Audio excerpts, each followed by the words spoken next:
Pilot की मेहनत का फायदा गहलोत ने उठा लिया। तो गहलोत ने तो हमेशा जो किसी और की थाली में जो रोटी थी वो रोटी छीनने का ही काम करा है।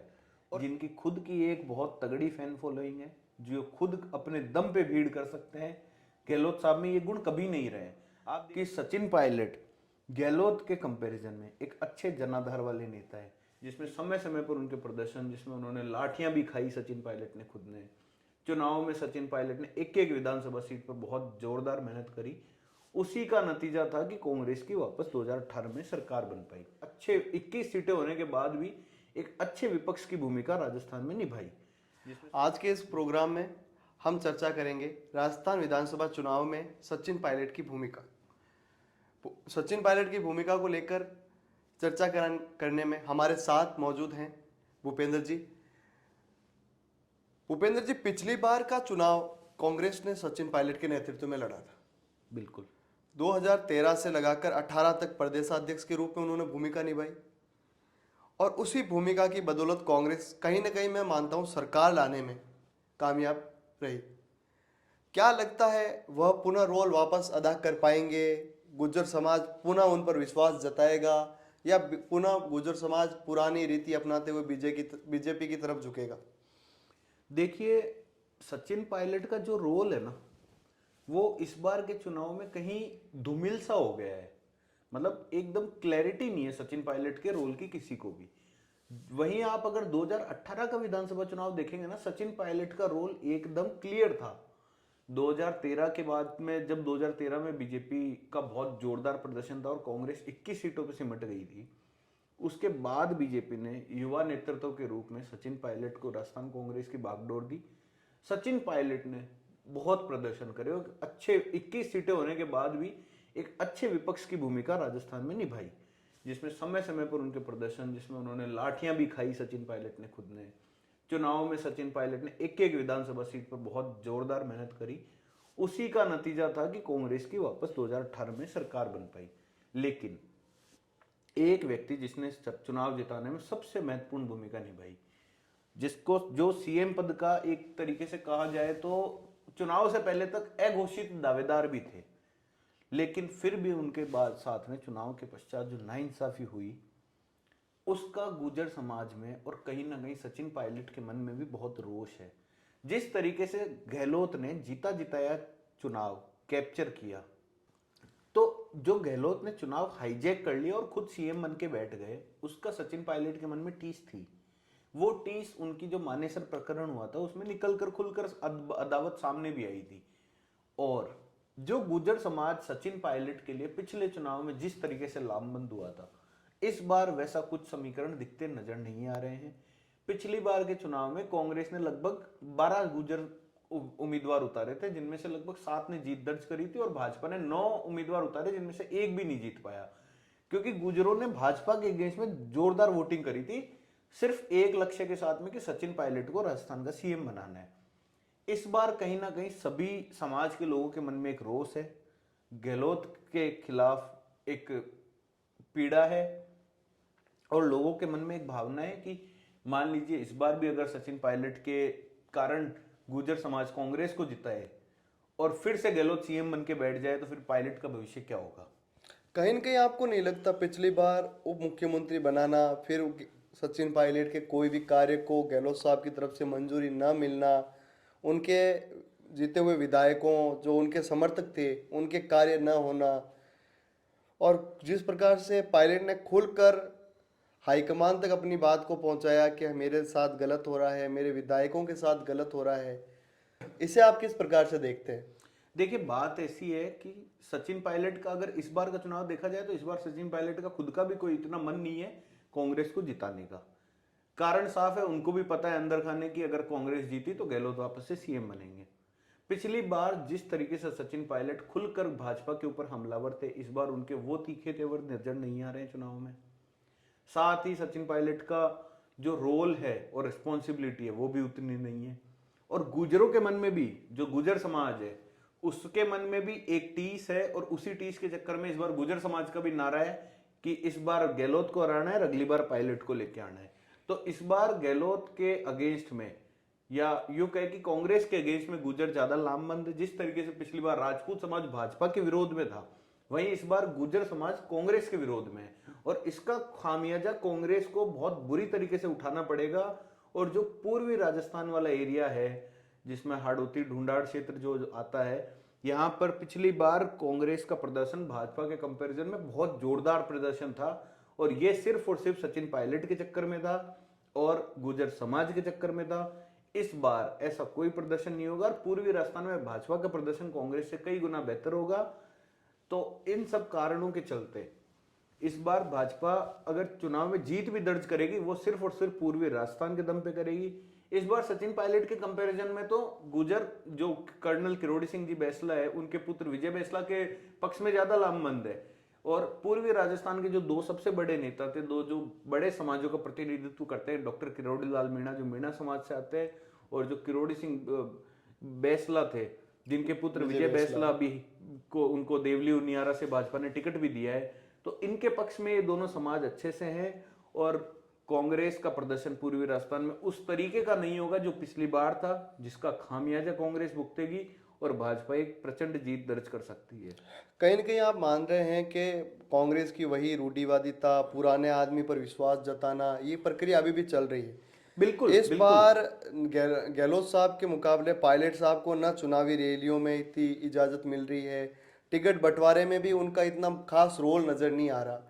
इस चीज को आप कैसे देखते हैं? क्या सोनिया गांधी, राहुल गांधी आपसी मतभेद के कारण इन गहलोत और पायलट को इतना खुश नहीं कर पाए हैं जितना उन्हें पहले से ज्यादा करने पे? बिल्कुल, गहलोत को तो जोरदार तरीके से खुश किया गया है, लेकिन पायलट को खुश नहीं किया गया है, और पायलट संतुष्ट भी नहीं है। चाहे मीडिया में या पार्टी के पक्ष में वो कुछ भी बोले कि वो संतुष्ट है या उनके मन में पूरी संतुष्टि है, लेकिन ऐसा कुछ नहीं है। टिकटों में भी पायलट को उतनी तवज्जो नहीं मिली है जितनी गहलोत को मिली है। यूं तो देखिए, शांति धारीवाल है, शांति धारीवाल ने हाईकमान को आंखें दिखाई, हाईकमान के खिलाफ एकदम तीखे तेवर दिखाए, लेकिन शांति धारीवाल का टिकट 5वीं 6वीं लिस्ट तक तो रुका गया, लेकिन लास्ट में तो टिकट शांति धारीवाल को ही दिया गया ना। आखिर गहलोत साहब लास्ट तक लड़ते रहे उनके लिए। बिल्कुल लड़ते रहे, और गहलोत साहब ने एक तरीके से हाईकमान को भी नीचा दिखा के शांति धारीवाल का टिकट ले लिया। जबकि सचिन पायलट अपने ही उम्मीदवार हो, जैसे कि जो खंडेला विधानसभा सीट है जहां से जो सुभाष मील थे, वो सचिन पायलट के कट्टर समर्थक माने जाते हैं, तो उनका टिकट भी इस बार कांग्रेस ने काट दिया। और जो पिछली बार निर्दलीय एमएलए थे महादेव सिंह खंडेला, जो निर्दलीय जीते थे सुभाष मील को हराते हुए कुछ मार्जिन से, उनको टिकट दे दिया। महादेव सिंह जी की उम्र भी काफी ज्यादा हो गई, सुभाष मील इस बार बहुत अच्छे उम्मीदवार थे, तो उनको भी सचिन पायलट टिकट नहीं दिलवा पाए। तो ये पायलट साहब के साथ में अन्याय तो हुआ है, लेकिन अब देखना यह है कि इस अन्याय का गुर्जर समाज चुनाव में किस तरीके से रिस्पॉन्स देता है। पिछली बार पायलट साहब टोंक से काफी अच्छे मार्जिन से जीते हैं। इस बार कई बगावती रुख टोंक से भी देखे जा रहे हैं। कांग्रेस के अंदर से ही मुस्लिम उम्मीदवार निकल निकल कर चुनाव लड़ रहे हैं। खुद पायलट साहब ने अपने नामांकन पत्र में डिवोर्स साइन किया है। देखिए, जो तलाक वाला मैटर है वो उनका निजी मैटर है, उस पर कमेंट मैं करना नहीं चाहता, लेकिन बात ऐसी है साहब कि सचिन पायलट गहलोत के कंपैरिजन में एक अच्छे जनाधार वाले नेता है, जिनकी खुद की एक बहुत तगड़ी फैन फॉलोइंग है, जो खुद अपने दम पे भीड़ कर सकते हैं। गहलोत साहब में ये गुण कभी नहीं रहे। आप देखिए, गहलोत साहब ने खुद के दम पे कांग्रेस को कभी कोई चुनाव नहीं जिताया है। जब गहलोत साहब पहली बार सीएम बने थे 98 में, तब परसराम मदेरणा जी जो थे वो भाजपा कांग्रेस के प्रदेशाध्यक्ष थे, सीएम की रेस में सबसे आगे थे, लेकिन फिर अचानक से गहलोत साहब आ गए। 2008 में जब गहलोत साहब सीएम बने थे, तब आपका सीपी जोशी सबसे आगे थे, और सीपी जोशी 1 वोट से चुनाव हार गए थे। उसके चक्कर में ये गहलोत साहब को सीएम का वापस नंबर लगा। जब 2018 में सीएम बने, तब सचिन पायलट की मेहनत थी, और सचिन पायलट की मेहनत का फायदा गहलोत ने उठा लिया। तो गहलोत ने तो हमेशा जो किसी और की थाली में जो रोटी थी, वो रोटी छीनने का ही काम करा है। और इस बार समाज को ये पता है कि इस बार वापस जीते, सभी समाजों को लगभग पता है कि कांग्रेस जीती तो वापस वो मलाई गहलोत ही खाएगा। और इस बार गुर्जर समाज तो ये मलाई गहलोत को खिलाने के बिल्कुल भी फेवर में नहीं है, और उसी का नतीजा पूर्वी राजस्थान में कांग्रेस भुगतेगी। और जो सचिन पायलट है, टोंक से बड़ी अच्छी जीत दर्ज करेंगे, उसका कारण है उन जनाधार वाले नेता है, और अच्छा उनके ग्राउंड पे पकड़ है, और क्षेत्र में एक्टिव भी रहे हैं, खुद के क्षेत्र में तो एटलीस्ट। तो उन सब चक्कर में खुद की सीट तो इनकी सेफ है, लेकिन राजस्थान में कांग्रेस की हार का कारण पायलट को तवज्जो नहीं मिलना ही रहेगा। अगर मानेसर प्रकरण के बाद में भी अगर कांग्रेस गहलोत को दरकिनार करते हुए पायलट को सीएम बनाती तो हो सकता है आज तस्वीर कुछ अलग होती, लेकिन अभी आज के राजनीतिक हालातों में कांग्रेस का जीत पाना बड़ा मुश्किल है। पर गहलोत साहब कई बार कहते हुए नजर आए हैं कि अब तक पायलट साहब की इतनी घिसाई नहीं हुई है, उतना जुड़ाव नहीं है जनता के पास, वो डायरेक्ट लिंक नहीं रखते, वे सिर्फ एक ऊपर वाले नेता की छवि के रूप में कार्य कर रहे हैं। उनकी जो राजनीति करने का अंदाज है देखिए राजस्थान बात से ऐसी भिन्न है है। कि अगर घिसाई या रगड़ाई नहीं हुई होती गहलोत की, बस सचिन पायलट की, तो कांग्रेस की 2018 में सरकार बनती नहीं। उसका कारण है कि 2013 में भाजपा 161 सीटों पे थी।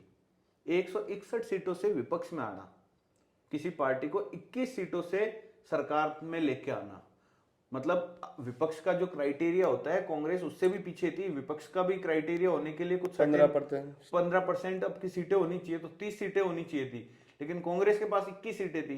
तो जो कांग्रेस विपक्ष होने का क्राइटेरिया भी फुलफिल नहीं कर पा रही थी, वहां से वो सत्ता में आई। तो अगर सचिन पायलट जनाधार वाले नेता नहीं होते और अगर उन्होंने रगड़ाई नहीं करवाई भी होती ना, तो कांग्रेस सत्ता में आती नहीं। उस समय देखा जाए तो जब 13 में सरकार बीजेपी की बनी थी, उस समय रामेश्वर डूडी जी भी प्रदेश अध्यक्ष के रूप में मौजूद पद पर थे। उनका भी कार्य करने का तरीका बहुत मजबूती के साथ देखा जा रहा था, उनका भी माहौल बन रहा था सीएम के रूप में। वो चुनाव हार जाते हैं, उसके बाद पायलट के हाथ में लगती है। देखिए गहलोत ने क्या है, अशोक गहलोत ने हमेशा ही अपनी जो एक चुनावी रणनीति है बहुत अच्छे से खेली है। जैसे सीपी जोशी जब सीएम बनने के दावेदार थे, तो सीपी जोशी एक वोट से चुनाव हार जाते हैं। रामेश्वर डूडी जो 2013 में भाजपा की जिसमें प्रचंड लहर थी, तब उन्होंने अपनी सीट निकाली, लेकिन 2018 के चुनाव में वो अपनी सीट नहीं निकाल पाए। क्यों? कहीं ना कहीं अशोक गहलोत का हमेशा उनके क्षेत्र में विरोध रहता है। अशोक गहलोत एक दूरदर्शी आदमी है, उनको पता है कि कौन सा नेता मुझे कितना नुकसान पहुंचा सकता है, तो उसके हिसाब से अशोक गहलोत ने हमेशा पूरी तैयारी करके रखी है। रामेश्वर डूडी को तो इन्होंने उस तरीके से ठिकाने लगा दिया कि उनको तो चुनाव ही हरवा दिया। सचिन पायलट चुनाव हार नहीं सकते थे क्योंकि एक मजबूत सीट से लड़ रहे थे, जो कांग्रेस की सीट मानी जाती है, जहां पे माइनॉरिटी का भी अच्छा खासा होल्ड है। तो गहलोत ने क्या करा पिछले चुनाव में, तो अशोक गहलोत ने पिछले चुनाव में क्या करा कि जो सचिन पायलट के युवा उम्मीदवार थे और जो जिताऊ उम्मीदवार थे, उनके सामने निर्दलीय खड़े करे। आप देखें तो निर्दलीय खड़े कर करके उनको जिताया, जिनमें आपका शाहपुरा से मनीष यादव के सामने आलोक बेनीवाल को निर्दलीय लड़ाया, खंडेला से सुभाष मील के सामने आपके महादेव सिंह खंडेला को निर्दलीय लड़ाया, बगरू से दूदू से जो बाबूलाल नागर है इनको निर्दलीय लड़ाया। इसके अलावा जितने भी निर्दलीय थे जो जीत के आए थे, उन सब ने कांग्रेस को सपोर्ट करा और सारे पुराने कांग्रेसी नेता थे और सब ने ना कांग्रेस के नए युवा उम्मीदवार जिसको सचिन पायलट ने टिकट दिलवाया था उनके सामने लड़ा। अगर सचिन पायलट के ये उम्मीदवार चुनाव जीतते, आज मनीष यादव शाहपुरा से और सुभाष मील खंडेला से चुनाव जीतते, तो आज गहलोत ने जो सचिन पायलट ने जो मानेसर प्रकरण हुआ था उसमें लगभग 20-22 एमएलए उनके साथ में, तो ये संख्या हो सकता है 30-32 होती, तो उस समय सचिन पायलट के पास में पावर ज्यादा होती। कहीं न कहीं भूपेंद्र जी आरोप लगता है कि मानेसर प्रकरण के अंदर बीजेपी से इनके लिंक जुड़े हुए थे पायलट के, और कहीं न कहीं वो सोच रहे थे कि जिस प्रकार से ज्योतिराज सिंधिया ने मध्य प्रदेश के अंदर जो राजनीतिक भूचाल मचाया, वो राजस्थान में भी देखने को मिल सकता था। बिल्कुल मिल सकता था अगर सचिन पायलट थोड़े से और मजबूत होते तो कोई इसमें कोई शक नहीं है कि अगर सचिन पायलट थोड़े से भी मजबूत होते तो ये बिल्कुल मिल सकता था, और ये नहीं मिल पाया। उसको गहलोत की जादूगरी ही आप कह सकते हैं कि वो दूरदर्शिता के साथ में उन्होंने चुनाव के टाइम पर ही इनकी सबकी फाइलें पैक कर दी, तो ये सब बाद में डिसीजन मेकिंग में गहलोत साहब बहुत ज्यादा उच्च पद के खिलाड़ी निकले। बिल्कुल बिल्कुल। जो पायलट इस बार साइलेंट बैठे, क्या आपने वापस जिन लोगों को टिकट दिला पाए हैं उन्हें वापस विधानसभा पहुंचाने में कामयाबी हासिल कर पाएंगे, या फिर इस बार उनका जीतना मुश्किल है? देखिए जो सचिन पायलट के इस बार जो उम्मीदवार है उनमें मेजोरिटी ऑफ उम्मीदवार कुछ लोग जगहों पे छोड़ के वो पिछली बार का चुनाव लड़ चुके हैं और कुछ जीते हुए हैं या एक दो उम्मीदवार हारे हुए हैं, जैसे मनीष यादव जी हारे हुए हैं। लेकिन उन लोगों ने क्षेत्र में धरातल पे बहुत मजबूती के साथ काम करा है। तो सचिन पायलट ने जो लगभग टिकट खुद के लोगों को दिलवाए, लगभग सभी लोग सीट निकालने में कामयाब रहेंगे एक तरीके से देखा जाए तो। और सचिन पायलट ने हमेशा युवाओं को मौका देने पे भी जोर दिया है। जैसे अभी नसीराबाद से शिव प्रकाश गुर्जर है, वो काफी यंग उम्मीदवार है, लगभग 26-27 साल के हैं। अभिमन्यु संगरिया से, अब अभिमन्यु पूनिया है, संग्रिया से उम्मीदवार है, तो वो भी सचिन पायलट खेमे के माने जाते हैं। तो ये लोग, इनको टिकट दिलवाने में सचिन पायलट की बहुत बड़ी भूमिका है और इन लोगों ने वास्तव में धरातल पे काम किया हुआ है। और दूसरी बात ये है, अब राजनीति जो है वो बूढ़े लोगों या लंगड़े घोड़ों का खेल नहीं बचा है और युवाओं को आगे आना पड़ेगा।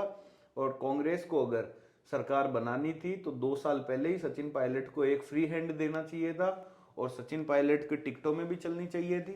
सचिन पायलट धरातल पे मेहनत करते 2 साल तो हो सकता है अभी कांग्रेस रिपीट भी गवर्नमेंट अपनी कर सकती थी, लेकिन अभी इसकी संभावनाएं बहुत कम हो चुकी है। क्या सचिन पायलट हार मान चुके हैं? अब उनका मुख्यमंत्री बनना इस सरकार में मुमकिन है ही नहीं। इस बार तो सचिन पायलट हार मान चुके अपने हाव भाव से। सचिन पायलट ने भी मन ही मन में सोच लिया है कि इस बार तो गहलोत को सल्टाओ, अगली बार सीएम की दावेदारी करी जाएगी। चलिए, धन्यवाद बहुत बहुत भूपेंद्र जी इस चर्चा के लिए। राम राम साहब। राम राम।